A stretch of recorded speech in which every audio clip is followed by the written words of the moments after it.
Now with our GMA cover story, and this morning we are opening up our parenting playbook here. School is officially out for summer, at least for most kids. My kids still have like one more week.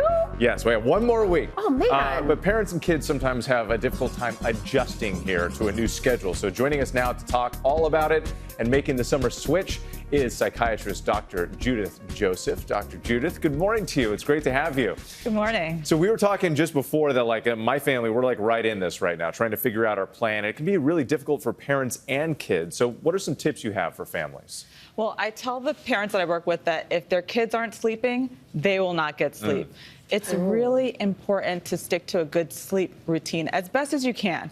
It's tempting to let kids sleep in because, you know, you want them to have fun during the summer.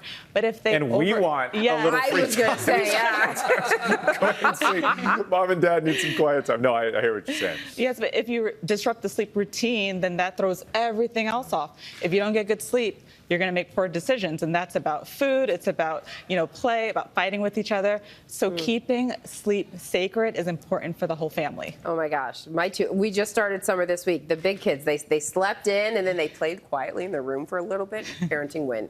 You say that boundaries are important. What are your tips for maintaining them? If you relax your boundaries over the summer, you will not be relaxing as parents. And reframe what a boundary is. Kids don't like rules, but boundaries are something that you can teach them how to really love because boundaries protects their peace. It allows them to do the things that they love to do. So if you keep a good sleep boundary, you have energy in the morning to play. If you keep a good diet boundary, you eat nutritious foods. You're not going to crash and burns if you eat sugary foods.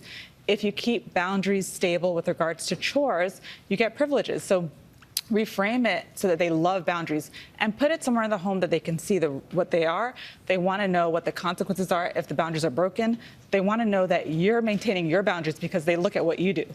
And you can just imagine with these kids at home, there's so much screen time, right? They're looking at the iPads and the phones and all that stuff. I know it affects all of us when we're looking at the screens too much. How do you manage that for kids? It's a great question. It's very difficult when you're indoors, especially during the heat. It's important that everyone knows what the screen limits are because your brain develops until you're 25. If you're on screens all day, your brain isn't getting that sensory stimulation that's so key for development. So make sure everyone knows what the screen limits are. Put it in a place where they can see it.